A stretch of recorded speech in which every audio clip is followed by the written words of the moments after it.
Coucou tout le monde, c'est Flamendra. On se retrouve aujourd'hui pour une petite recette super facile et super rapide. Et quand je dis rapide, je ne vous mens pas. Sincèrement, c'est fait en, allez, 3 minutes top chrono. Alors il s'agit des chips de chou kale. Donc pour ceux qui ne connaîtraient pas le chou kale, donc c'est une variété de chou qui est vraiment excellente pour votre santé.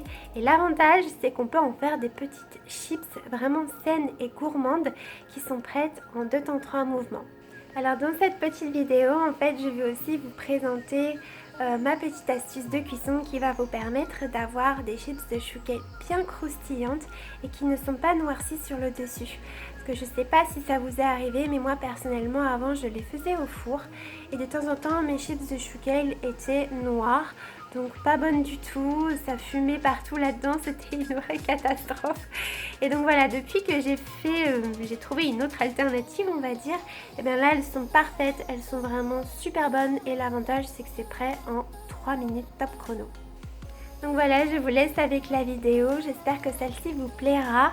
En tout cas, moi j'adore personnellement, je m'en fais très souvent. Sur ce, je vous fais plein de gros bisous et je vous dis à très vite. Je commence par découper donc les feuilles de chou kale. Moi en général j'aime bien les retourner et couper le long de la tige pour ensuite retirer les feuilles. L'idée c'est d'enlever le plus de tiges possible.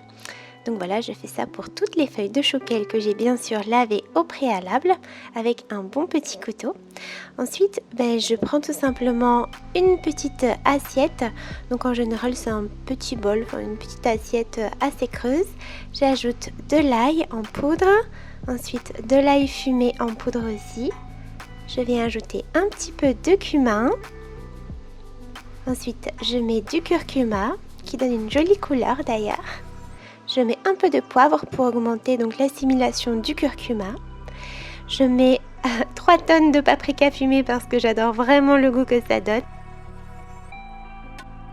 Et donc ensuite je vais humidifier mes mains, donc ça permet en fait de ne pas mettre d'huile et c'est une étape importante parce que c'est ça qui va permettre aux feuilles de bien s'imprégner de toutes les épices.